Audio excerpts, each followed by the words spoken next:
Hello, this is Michelle for Erie River Publishing. We are going live today because it's a big, exciting day with David Green, all the way from Ireland. He is launching his collection, first in a series, in Solitudes Shadow right now. So let's give a warm welcome and say hello to David. Hopefully he's ready. I'm putting him on. Hi. It doesn't matter if I'm ready or not. I was coming on. We're doing it anyways. That's the way to do it.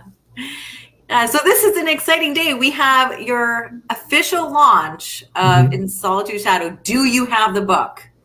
I do. It's here. I'm going to put it here in front of my face like this forever. Very. So I'm going to introduce myself from now on. If anyone ever asks me something in the street, I'll just be like, yes, hi. This is my name. This is who I am. This is me. Yeah, I think that's a great thing. You should be doing that because it's exciting and it's a beautiful book. Yeah. In fact, I have a little mini animated cover of it that I'm going to put up on the screen. I think it'll. I don't know if I actually put noise to this one, so we'll find out in a second. I have.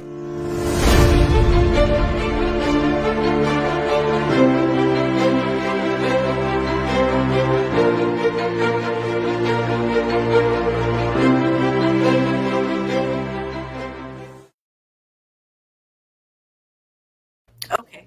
There we go. The little magic was moving. It's great. The magic was moving. It's great. Yeah, like her hair's flowing and the magic has like a little oomph.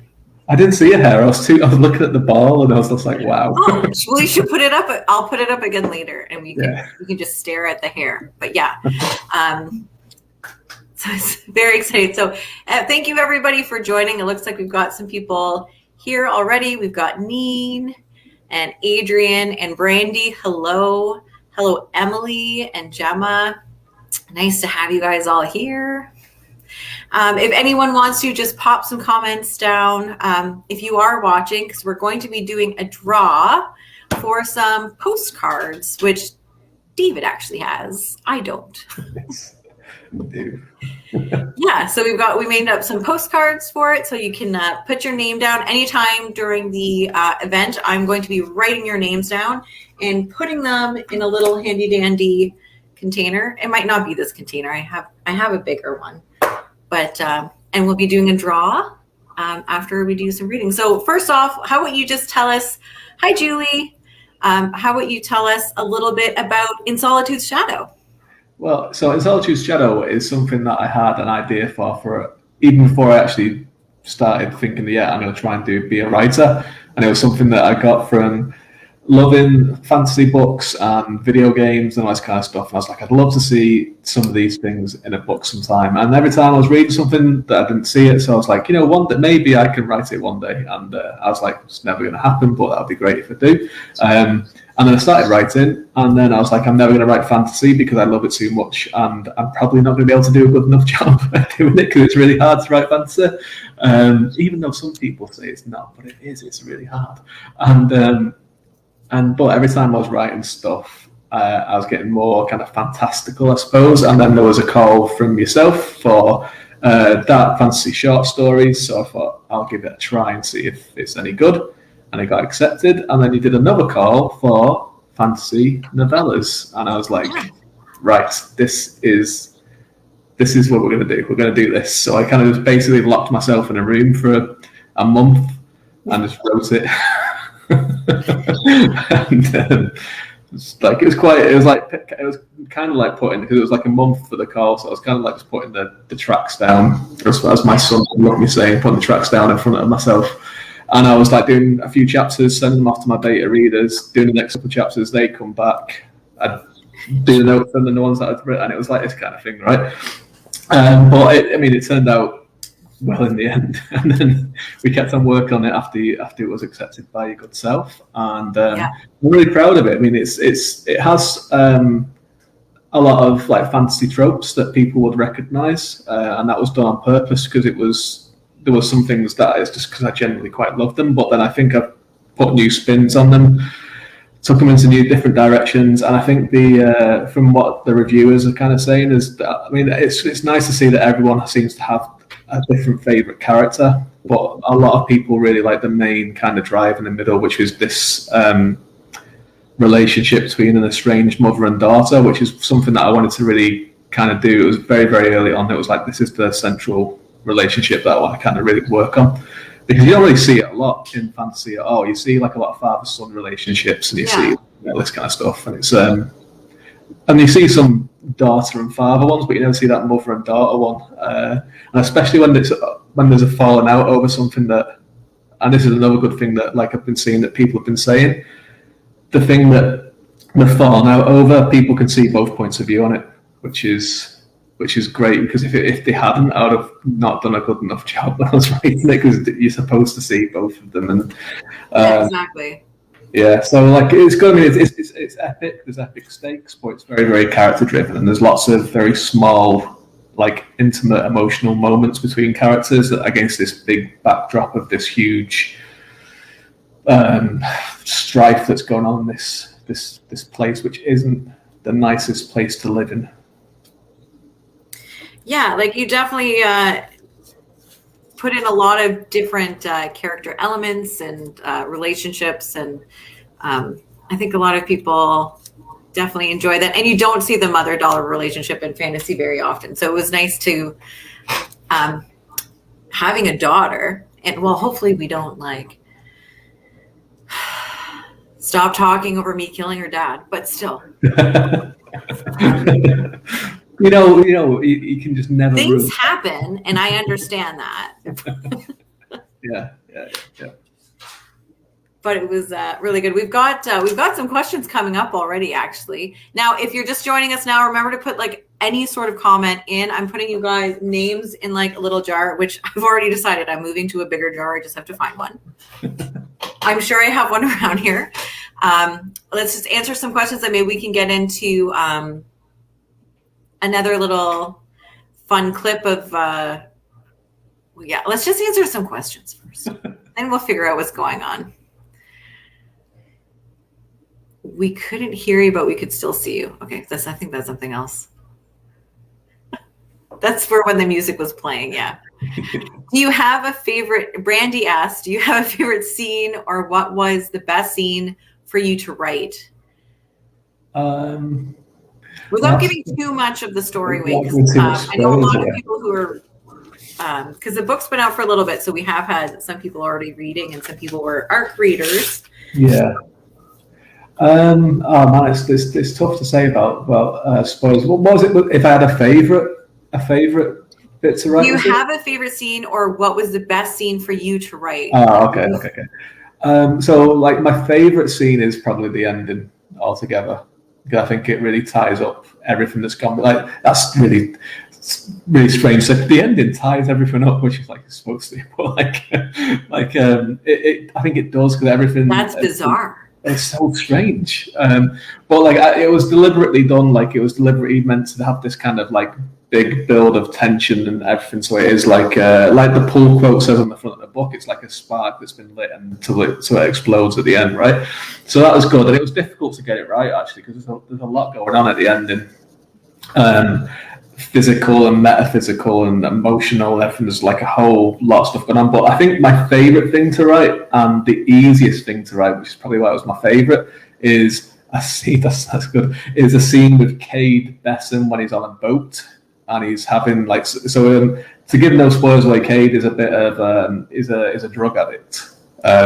Which is one of the kind of the darker fantasy things to explore. And I spent a bit of time kind of exploring his psyche and everything, because he's a good person, but he's just made some mistakes, and he's kind of turned to drugs to kind of ease his conscience, I suppose, make things easier. So he has a bit of an episode on a boat, and it's a very kind of confined, dreamlike sequence, and it was just. I was able to kind of lean into the horror and the dark fantasy side quite a bit in that bit, and it was actually like just I think I actually wrote that in that whole chapter. I think I wrote in about 2 hours, and it never really changed from the moment I wrote it till it got released. It was pretty much as it was. So So yeah, so that's why it was my favourite, because it was so easy to write.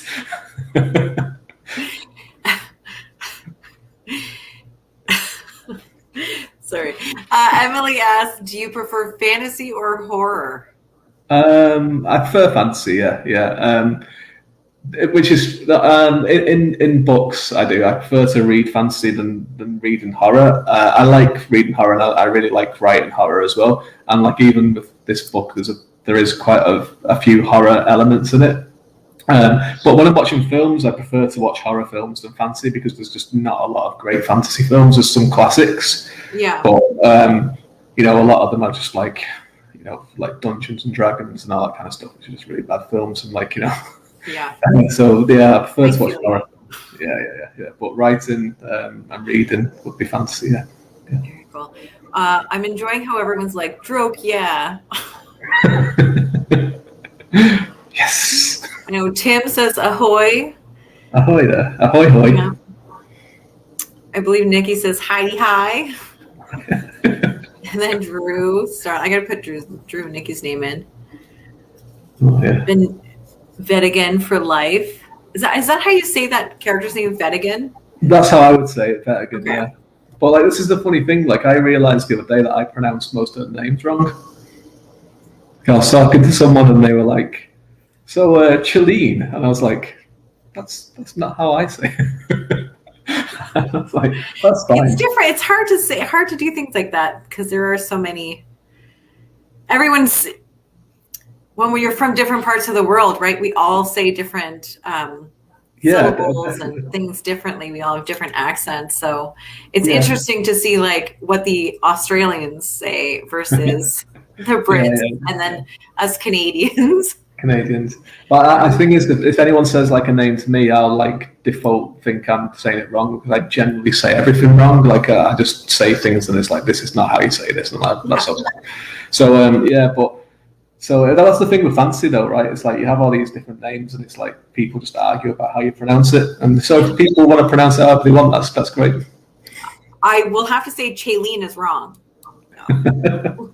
We'll have to have a fight about that one with someone. Yeah, do. Like, I say Colleen. I say Colleen, but I think that is also wrong as well. I think I can't remember. I made it almost sound like an S when I was saying it in my head the first time I read it, but now that you've said it out loud, I have changed it around. But before we get into more questions, how about we do a quick little blurb? We're going to do a small reading, so I will let you do that if you want to do a quick introduction to it. Is that good? Yeah, I will. Yeah, that's great. I was already reading. I was like, "What?" I looked at the page and I was like, "Am I reading this?" And I was like, "Oh yeah, it's at the bottom." That's what you're going to read. Okay, so I'll let you do a quick little reading, and then we will we'll come back and do some more questions and see if anyone has anything about that. And maybe because it looks like we've got a couple more people that have joined, just let us know a little bit about Solitude as well. Okay. You enjoy. Thank you. So this is my book, Solitude Shadow. It'd be great if I could actually learn how to say the name of this book at some point in my life. So I'm really, really proud of this book, obviously, and thank you for everyone who's joining in. Thank you for everyone who's read it and bought it and reviewed it and beta read it, and obviously Michelle and everyone at Erie River, and my fantastic editor, Simone Green, who did a terrific job as well. So it's an epic dark fantasy, which is very, very character driven as well. So there's lots of little small moments, emotional moments between characters, and there's big action scenes as well. So this scene I'm going to read from. I've done a few readings from this book before, but I've never read this character, which is called Cade Besson. So I mentioned it just before. Cade is made some mistakes in his life, and he has links with some other characters that are in the book. And he is a drug addict. He's addicted to something called Octarian spice. And he is, in this scene, he is on his way to meet someone for some kind of political shenanigans that are going on. And he's walking through a part of Springhaven, which is Houtbelt's capital. And this is kind of just a little bit kind of to say that what's going on in the city and Houtbelt in general. He shook his head. Sometimes the spice made him feel like conspiracies lurked behind every action. Bertrand had picked an inn near the harbour for their rendezvous, a place named Auntie's Blessing. Cade wasn't familiar with it, but he expected a certain atmosphere. The Docklands were a law unto themselves within Springhaven, a hive of scum and villainy. Drink, meat, spice, flesh, all had its price. Down here, by the water, it came cheap. The Emperor turned a blind eye to the murders and the power struggles between the various gangs. Cade reckoned the throne collected its taxes in other ways in those muddy alleyways, brothels and taverns. The constant state of flux ensured no gang came out on top. There could be no expansion, no spread of the infection. He appreciated the Emperor's savvy as much as it disgusted him. Cade hated this part of the city. Not just the tense, powder-keg atmosphere and rampant crime, but the elven gates and the slums beyond them. They'd sprung up centuries before as a place to keep the slaves under watchful eyes and iron heels. The Empire used elves for labour, construction, repairs, mining and the like. But the people of Springhaven didn't want them as neighbours. They needed homes, if they could be called that, but the Empire's obligation ended there. What better place for filth than a cesspit? He paused as he reached the giant iron doors leading into segregated elves. Guards in gleaming armour stood with their backs to the towering walls, and two bright-robed sparkers sat on stools beside them.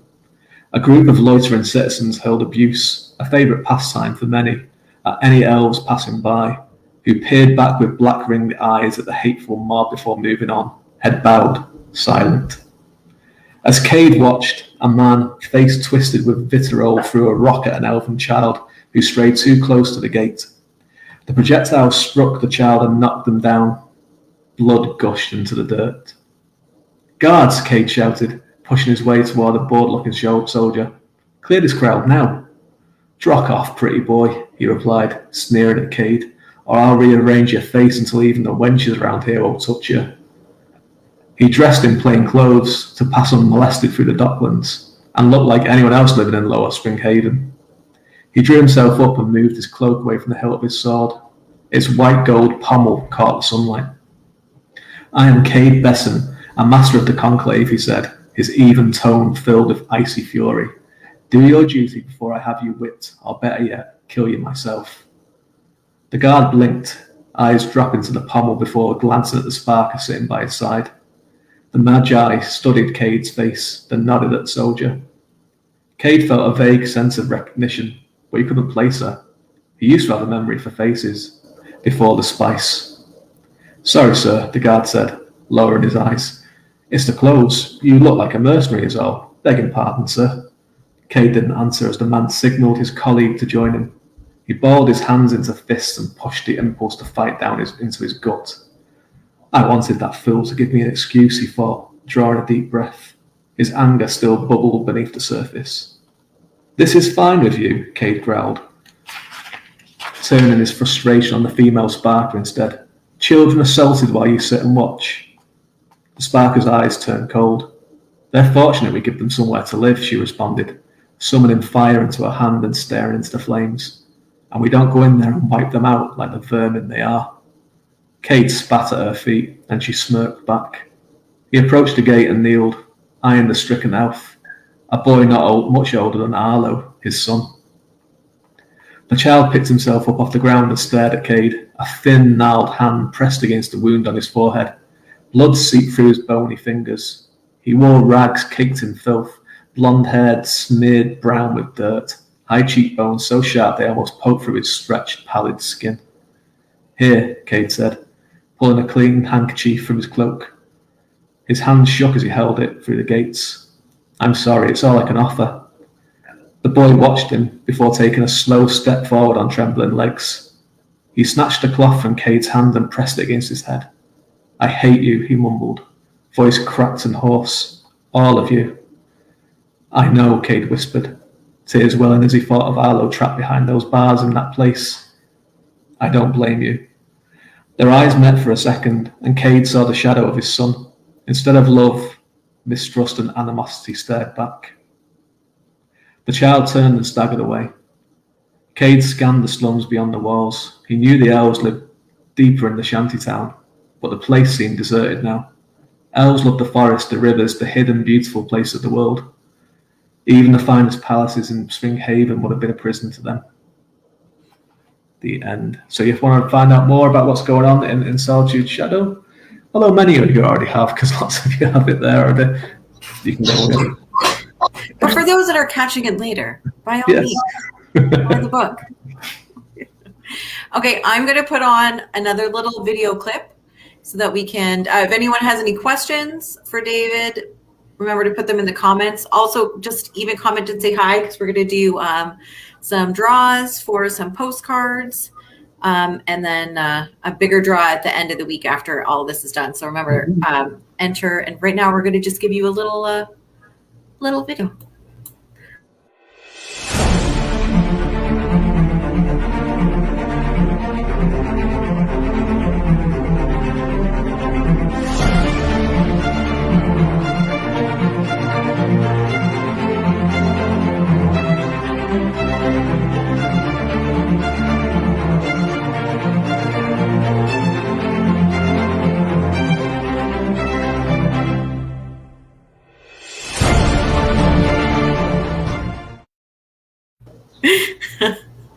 I love those little itty bitty videos. Yeah, me too. They're so exciting.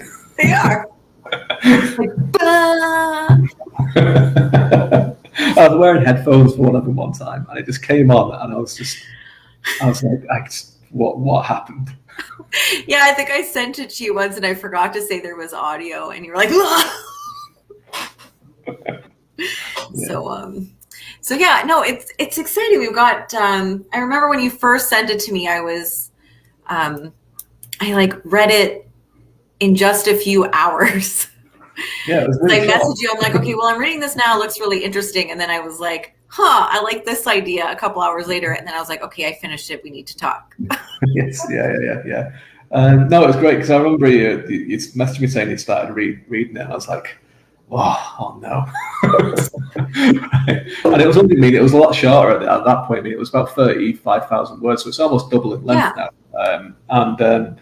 So I was like, well, probably knowing how fast Michelle reads, it'll probably be like maybe a day, maybe tomorrow, maybe tomorrow night or something. And then like literally like an hour later, you were like, you asked me a question about something that happened. It was that scene actually that I just read. You asked me something about that. It's like, wow, that's like halfway through. And then like an hour later, can you talk tonight? Yeah. No, because I really like. I definitely enjoyed the premise of it. I was like, this has got like a really interesting flow. I hadn't seen a lot of the fantasy with the mother and the daughter and the multiple different characters that you had brought in, and I thought the concept was really unique and exciting. And I think a lot of people that are reading it also think it's really unique and exciting. And it's been fun to be able to work on it with you and kind of push it a little further with the help of Simone as well, who also did some edits on it too. So I think I'm excited about it. But we've got, hopefully you enjoy how it turned out. I did. It was great. I enjoyed it. I was reading it there, and I was like, "This is quite good." I know. I was like, "Whoa, did I write this? Who wrote this?" That's crazy. Somebody asked, I think Luke asked, how many books will be in this series? So this main trilogy has got. I don't know what's going on with my voice today. I'm just so excited. You're just so excited. So excited. So it's a trilogy at the moment. Well, it is a trilogy. This story is a trilogy. So there's and that was kind of planned out very, very early on. But I do have an idea for a book set afterwards. That's actually, I was thinking about it. I took the day off. I kind of took the weekend. Well, no, I was working yesterday. I took the day off today, and I kind of sketched out a few ideas for it. So I've got quite a few ideas for something set afterwards that may or may not have some of the characters in it from these books, but it'll be in the same universe. But so a trilogy for this one, but I've definitely got ideas for something else as well. Yeah. I think you've told me a couple of them. So, yeah. But I'm keeping mum on them. But no, lots of stuff planned. It's very exciting. Drew has a question for me. In my opinion, what's the difference between a novel and a novella length? A couple hundred words. Question for Drew. It's hard to say that like 60,000 is like a short novel. I don't know if I would call this. This is definitely, to me, not necessarily a novella, but it is a very short fantasy novel. Like it would be considered like a short fantasy novel. And in horror, it's totally different. Like their requirements for length of books are totally different. So it's been like this would be like for a fantasy taste, it'd be a novella, but then like if it was like a horror length, it'd be kind of standard enough for a horror book, I think. This. I agree. So this one would be pushing the novel line, but more. I think we have to classify it as a novella because people will be angry if we call it a full novel. It would. Because they're like, "Where's the 4,000 pages?" Yeah, I mean, it's like I came in expecting at least 700 pages. But Drew has a question for Dave. Did you play JRPGs as a kiddo? If so, top 3. Why only just as a kiddo? I was playing them for a long time. My favorite one is Final Fantasy VIII, not 7. 8 is my favorite because it's more fantasy than sci-fi, I suppose. That one, but I really like the Dragon Quest games as well, and I can't really pick which one would be favorite out of that one. But my overall kind of favorite out of all of them would be one that's called Skies of Arcadia, which is it was on the Dreamcast, and it's part of a Tales of series. It's like a huge one, but this is like steampunk's pirates in the sky instead of the water. It's great. I love it. So you're really interested in this? I am. I'm very interested in it. What a strange question, but yes, I was. I weirdly enough don't play video games. I don't have time for video games. Well, obviously, clearly, So just when people talk about it, I just get annoyed because I'm like, I never get a chance to play video games. That's why I kept it really brief, because I could see it in your face. You just like my eyes just glaze over. Tim Mendes would like to know how many times is the word "droke" used in here. Well, did we have a final count of it? I feel like I should go in and do a final count. Yeah, I could do it. I actually have the document open here because I'm writing the sequel. I have the. We have to at least match the same amount of swearing. So for those that don't know, we use the word because the original manuscript that was given had a lot of like F-bombs and everything else in it. So I took it back to David and I said, you know what? We don't want to cut out a lot of the younger readers right off the bat. Maybe we need to switch some of the swearing to something a little bit more not so F word. Yes, 63 apparently. That's it. 63. You know what? He guessed 69. Wow. So pretty close. Wow. Very close. Next time we'll try to get an extra 6 in there for you. Oh, I think there's probably more. I think there's probably more in the first from what I've written in the sequel so far. Okay. I believe it. Yeah, but at first there was loads of swearing. I still remember like there was one bit where I'd actually changed it to drock and other kind of things like teeth of the gods and all that kind of stuff. And there's just like one paragraph I remember you highlighting saying there's so much swearing in this paragraph. Yeah, you're like every other word is a swear word in this. Yeah. And although I speak like that, not everyone else does. Gemma would like to know what kind of advice would you give to someone wanting to dip their toes into dark fantasy writing? Don't get too bogged down in trying to create the world first. Get the story and the characters nailed down that you wanted, the story that you want to tell. And I don't mean just like write the whole thing, but have at least the story that you want in mind, and then work on the characters. And then start building the world to suit the story. And then once you've got the story nailed down, you can go back in, you can flesh things out, like name different regions, because world building's a huge bit of fantasy. But yeah, it's huge. I think talking to people that have written fantasy or are in the middle of it, they kind of get too bogged down with kind of create a history first before they start doing the story. And I think that the history has to serve the story first, and then you can go back in, and you can drop in like little bits of like nuggets of history or like name drop different kinds of places to make the world feel more alive. But the story and the characters have to come first. But then the world building needs to be up to snuff as well, because it's something that fantasy readers look for. Yeah. And they can tell if, well, not necessarily tell, but if you have inconsistencies throughout, that's definitely something that is going to get pointed out immediately with the fantasy reader, right? Yeah, so you definitely have to be consistent with it. Michelle wants to know, did your novel build as a bunch of smaller ideas and scenes you put together, or did you craft it as you went? So with this one, I had the beginning, middle, and end of the story kind of in mind when I started it. I knew like the major plot arc, right? The major plot arc, yeah, and then key scenes. So the ending obviously was again, even with the developments that we did with the book, the ending actually didn't change. The structure of the ending changed, but the actual events of it were like pretty much as they were early on. Kind of, so each one, because obviously this is an ensemble cast, so like Colleen is on the front, and her relationship with her mother Zana is very, very important. But then there's Cade, and there's Arlo, and then there's some supporting characters as well that are all equally as important. So I had their arcs in mind, like where they were going to start, what was going to be the challenge, and where they were going to end up. And then after that, then it was just kind of just filling in some of the bits a little bit, like how they get from point A to B, giving them some other little kind of challenges on the way in each chapter.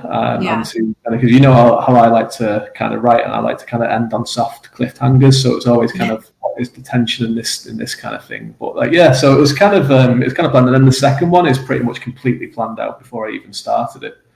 To like real kind of detail. But even then, when I've been writing it, I've kind of gone, right, okay, I'm going to do something different here, or I've got another idea where I'm going to bring something else in. So, yeah, it depends really. But like, I had a plan, yeah. Michelle helps with that though. Michelle, you like a plan. Yeah, I like yeah. I like to know where it's going, not necessarily how it has to get there, kind of idea. Yeah. But definitely because when we first got together with this, I was like, okay, I'd like you to create character cards and world cards and magic cards, kind of even just something for you to reference, so that you had like an idea of how the characters like moved, how they talked, what their behind the scene kind of intentions were, and things like that. Because I think it's important when you're building a world that this big, that every character has a different personality in it. And I think with your characters, because we went back and we did that a little bit, that they really did shine as individual characters with different voices. So I do like planning, but not. Yeah. No, it was really, really helpful. Like, because it really took it on to the next level. Because it was like spending just like I think I spent about 3 or 4 days just building out all this kind of stuff. After the story was already kind of nailed down, just going back and just to bring it all deeper. Exactly, because then you can just go through and you'd be like, oh, well, he would do this because blah, blah, blah. So I think that's kind of, Who knew I was a planner? I had no idea. I know. I had no idea. Derek says, is there a set number of books? We went through 3. Since the end of the book ties everything up, have you enough wiggle room for a few books? Yeah, definitely. I mean, there's stuff that's. There is like a story in this book with a beginning, middle, and I keep missing the beginning part of it. There is a beginning. I almost missed that again. A beginning, middle, and end. I've got some mental block on it. I can't say it. So there is a story in this one, but then there's an overarching thing as well, and I think that's been seeded quite well. There is like some stuff that has been kind of left up in the air, like, what is the deal with Colleen's father? What was he trying to do? And what is this other? What is the Banish? What are the Banish trying to do? What is their goals? And there is some things that are kind of left up to go forwards with, and also, the magic system. There is a magic system in the book, but it's also very important as part of the story. And one of the big, what I hope people kind of take away from this, especially after the ending of it, is like, what is the spark? Like, what does it want? Does it want something, or is it its own? You know, is it a tool or is it a thing? So that's something that gets explored in the second book. Yeah, I think people are going to really enjoy that. Emily wants to know, what is your favorite character? Favorite character is Cade. Is my favorite character. Really? Yeah, I like. I mean, I like all of them. I even like the bad. I believe that. I like a lot, and there's a couple of the more villainous characters we spend more time with in the second book, and I've enjoyed writing a couple of those. But Cade is like, again, I think it's because he's the easiest one to write, because he's like, he's a dad, and he's like, a bit of an idiot. I'm like able to write him so well and so easily. I think he's just very much like me. But no, it's really great that everyone seems to have like a different favorite character, which is really good. Like, even I had people email me saying that they love Tilo and they love Vetigan and Brina, and these are supporting characters. So it's great that people really like them. And if you like them, there's going to be more to come from all of them in the second book as well. Yeah, that's awesome. I know it's interesting how many people like connect with the different characters, even the ones that you didn't expect them to, right? So yeah. Julie would like to know, which writers inspire you the most? well, you know this one. So like my favorite writer is Robert Jordan. I did the Wheel of Time. It's a shock, I know, such a shock. Because obviously I grew up reading Tolkien and all this kind of stuff, and Robert Jordan's Wheel of Time was the first kind of different type of fantasy that I read, because a lot of fantasy I read before that was like David Eddings and Terry Brooks and that kind of stuff, which is all very Lord of the Rings based. And Wheel of Time was at the start, and it was done purposely just to kind of get people into it, and then it just becomes something very, very, very different. And his kind of the way he does foreshadowing is just unparalleled. He's brilliant at it, and it's something that I really kind of look at to kind of bring into my own writing. More modern would be like Joe Abercrombie, who is he's just a brilliant writer, and he uses really short, punchy sentences, and like the narrate, it's third person narration, but it's so close to the character that actually the narrator feels like it's just a character that sat on the person's shoulder, just telling the story. Like, and it's just really tight writing, and he's just got a really great sense of humor. And yeah, he's a really, really good writer. His series are really good. The First Law series, if people are wanting to look for something, if people are trying to get into something that's fancy that isn't very like magical based and something that's kind of grimdark, he would be the one to kind of go into. I think he's brilliant. Yeah. Very cool. I'm still surprised Wheel of Time, though. That blows me away. Who knew? Who would have thought that I would? Derek wants to know, is it Smog or Smog? Smaug. I think it is. Is it Smaug? I think. Smaug. I think it's, but that's not right though. It's Smog, but they call it Smaug. I don't think it's right. I feel like it's Smaug. I would say Smaug, but then I don't know anything really. There is a question for young David. At what point during the writing process, why young David? This is weird. At one point during the writing process did you first think, you know what, this is actually really good? You're like, never. They don't know me that well. When I just read that bit, then I was like, this is quite good. Yeah, it's like right now. Yeah. Have you actually gone back to the book that you have in hand and actually read it? No. Like in book form? No. You should. No, not yet. No, I should. I really should, because I've never done that before. I was talking to Neen Cohen the other day, and I was saying that like I'm terrible with this kind of thing, because she was saying like, your book is there, and I was like, usually what I do is I just look at them and just put them down, and just that's it. I know. Go right past it, and I just don't give myself any kind of credit for it. But I think I'm gonna read this one. I'm going to do the first. I'm going to finish off the draft of the second one. Then I'm going to read it as a book, and then I'm going to go back and just do a bit more work on the second one. I think, and just read it as a book, and just be like pretend someone else wrote it. And, yeah. Pretend someone else wrote it. I think that's a good idea. Have a couple of drinks, you won't remember. just read it like this. I'll just read it like this. Like. Chris says we need to have an audiobook. I agree. And one will be in the works. We're just trying to figure out details for that. So yes, audiobook will be coming. Cover art is awesome. Yeah, I agree. It's a very exciting cover. Emily would like to know which character was the hardest to write. Now, if anyone does have, before you answer that, if anyone does have any more questions, remember to write them down below because we are going to be wrapping up shortly. And we're going to do a couple more questions and then we're going to pull for a postcard. Yeah. It'll be signed or not.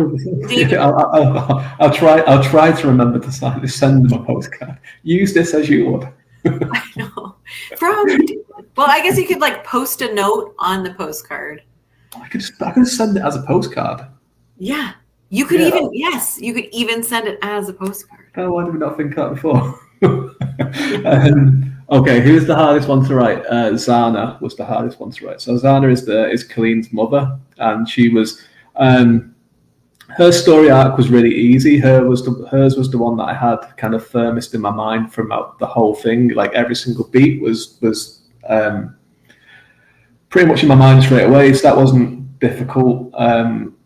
Her as a character wasn't difficult because I knew what I wanted to do with her, but just getting the emotion of her correct was the hardest part because it had to be right.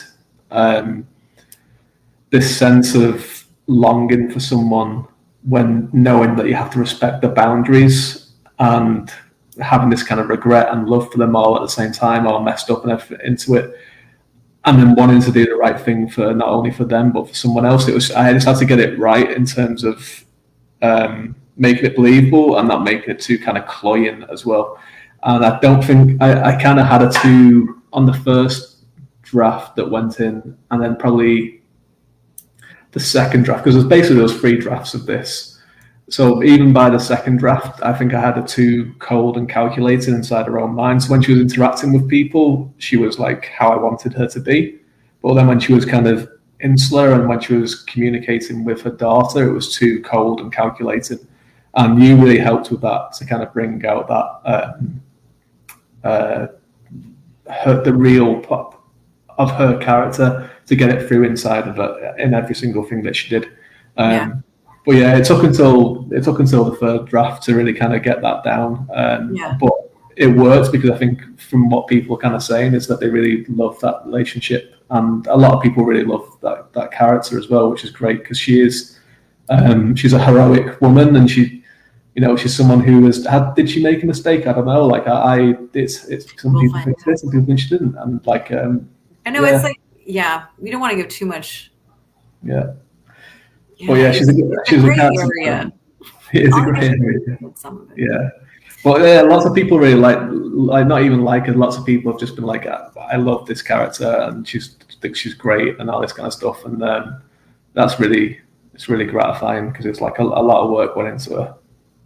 Yeah, she definitely was one that of all the characters, she's the one that we had the most notes on where I was like, okay, I need to feel what this woman is feeling because this is her daughter. This just happened. Like, this is how she would be reacting. Yeah. So it was interesting to see you take those points and create the character that we have now today. So that's exciting. Emily wants to know, and I don't know if we should actually answer this question, is Arlo the most powerful Sparker? Yeah, that's a huge spoiler, unfortunately, going into the second book. I guess you're going to have to read it. No, you have to read the second. Not just this one, but the next one. Yeah, and the 3rd one as well. He's got the potential to be. Yeah, Arlo's definitely has a lot of potential. Yeah, he has a lot of potential. It's something that Zana comments on quite a bit. That Colleen is in her mind the most powerful that she's come across. But she's taken aback by not even his power, but how quickly he can learn. So he definitely has the potential. We've got Brandy asking, where would you live in? I can't even say the name of this continent, by the way. In Holtveld. Holtveld. Where would I live in Holtveld? I would live in Seat because it's by the sea and there's a nice big forest and there's a nice big lake near it as well. Yeah. And plus as well, it's right near, so it's near the sea, so you can get on a boat and go somewhere else if you wanted to, which is like, maybe some of them should do that. Yeah, maybe they should. Lou would like to say, it says they have not read the book yet. They are going to be soon. But I love the map at the beginning. I love a good map. Did you create that one? So I sketched out really, really basically and then gave it to Michelle, and Michelle made it. Yeah. But no, you did a good sketch. And I actually, it was a passion project of both mine and my husband. He did the very top portion where all the mountains are, and he spent, I don't know, like so much time like doing different types of mountains, and we had a lot of fun playing with it, actually. Oh yeah. So, I'm glad people enjoy it because we like it, and we're going to we got to figure out if we can do some sort of digital download for people. If they buy the book, maybe we can try to figure out how we can give them a digital download of it so that they can, put it on their wall or something like that. Yeah, that'd be great. Use it as wallpaper. Yeah. That would be great. Will you have a story that explaining why the elves are hated? That comes from Emily. Yeah, I think there's I think it goes into a little bit of depth in the book about why it's just why is any group of people hated, you know what I mean? And it's one of these things that I try to bring in from real life, where you have these countries that have like a different race of people that live inside the boundaries, and they're just completely hated for what are mistrusted and what have you. So and a lot of that comes down with propaganda, and obviously with Holtveld, they have their reasons to do it. Yeah. But there is also more answers to that coming in the series as well as we go on. And the thing is as well with this, because there is where it's set, and then you have the prologue that's set 2,000 years before the main story. There is that scope to, and obviously there's been a whole lot of stuff that's happened before the prologue. There is that scope to go around and kind of do little short stories, do some like little things like that. And I've got some ideas. I'd love to do it. But there will be some other little answers coming in the rest of the series from that one. Yeah, I think we're going to. We'll not give too much away. Okay, I'm going to pull some names, and then someone says, any plans to narrate an audio version? Yes, but I don't think David, you're not planning on doing audio, are you? No, I'm not good enough reader for doing it. Do you have like a voice in mind that you would like to be, so that I know what we're looking for? Emily would also like to know, do we have someone that we would like, or one in mind? Who would we want? I would really like a female voice, I think.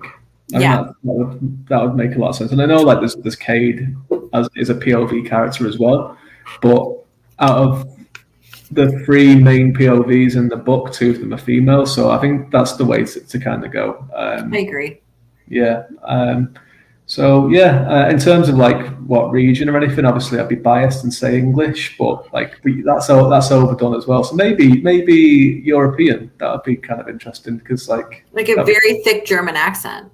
Yes. I think that would be great.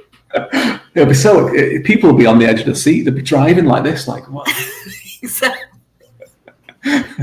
Someone just screams. No, I'm imagining some of the scenes in that. That would be amazing. But yeah, maybe I was listening to something, a children's book with my son the other day, and it's narrated by a woman who has like a very kind of soft Spanish accent, so speaking up is perfectly legible and everything. But it was really nice to listen to, and obviously with Sorry, my dog has just invaded. Hello. How though it is kind of that Mediterranean feel. So yeah, maybe something like that. But I'm I've gonna never make really. some notes. Yeah. We'll see. Yes. But definitely not me anyway. I am not the person to read it. I agree. Okay, so our first winner is Jennifer G. All right, and then we're gonna pull 3. So congratulations. I don't know if they're still here. And then we have Michelle M, my Ontario friend. I'm excited. We're getting some Canadian. Maybe how many should we draw? Maybe 3, 4. Who knows? Sorry. Yeah, I've got for some weird reason, I put my own name in there. I'm like, no, I can't pull my name out. People are gonna think it's great. Emily H. Oh, so we got Emily, Michelle, Jennifer, and last one, Luke. Very good. Congratulations, guys! You guys are all going to be getting a postcard from David. From me. Maybe just as a postcard. I think that's the way I'm going to do it. And we actually, while we're here, we did, in case you haven't seen the actual official release of the new cover, we have it. Now it's just a square one, so you're going to still see our heads. But again, I don't know if I have noise on it. So, but this is exciting. So we know about Solitudes Shadow. Now let's look at Path of War. Man. Oh, we can hear you can hear us this time. It's a good job that we did. I know. So let's show it again. So Path of War. This is going to be book number 2, and that's coming out late 2022. So, wait, what year? I was like, whoa, I've got so much extra time for this. It's coming out soonish. I can go back and do. I've got so much time to write this book now. I know. I'm like, I don't think we've officially confirmed when it's coming out, but it will be coming out. I mean, I love the cover for the first one. It's amazing, but the cover for the second one is just so good. Yeah, it's here, we'll put it up one more time just so that everyone can get excited about it. It's just really dark and edgy, and we've got our two main characters on there as well. Mm-hmm. And it just kind of shows you how this one's going a little bit darker than the last one, which is great. A little bit darker. A little bit. Just Exactly. All right. Well, thanks so much, David. And thank you, everybody, for coming. And we've got everyone going. Nice cover, gorgeous cover, very slick. Luke says, feel free to redraw mine. Oh, you've got a book en route. Okay, right. Doesn't want a postcard, eh? Well, I'll remember that. Yeah, oh, we got a Lou, who I believe said he hasn't actually read the book yet. So it's true. Now he gets a postcard. Or she, I apologize. I don't see I just see the name. So I'm not quite sure. They are getting a postcard. But who did the art for the cover? Holly, I've got a lady named Zoe. And they're inside, you can see it, they're through some sort of rainbow art something. I can link her. She's a cover artist that's doing this entire series. So she also did the covers with Blood and Ash and with Bone and Iron. So we've used her before and we love her. And yeah, I think she did a great job. Oh yeah. But again, thank you again for everyone for joining. And my brain just stopped working. Because we are going to actually be doing another giveaway in a week. So every time you have made a comment, as long as you comment within a week on this video, you're going to be entered into a draw for another paperback of this book. So if you missed the live event Just remember to drop a comment anytime during the week, and we will put you in for the draw. But either way, Solitudes Shadow is out now. You don't have the hardcover back yet, right? Not yet. No, I just the paperback so far. But So we've got it doesn't go very far away from me at the moment. It's just like it's mine. We've got paperback, hardcover, ebook, and for a limited time is on Kindle Unlimited. So grab your copy now, and you can. I'll put the little banner up one last time if I can find it. Here it is. Buy the book. But thanks for joining us, and you guys have a great day. Thanks very much. We'll put the thingy up one last time. You can leave with it.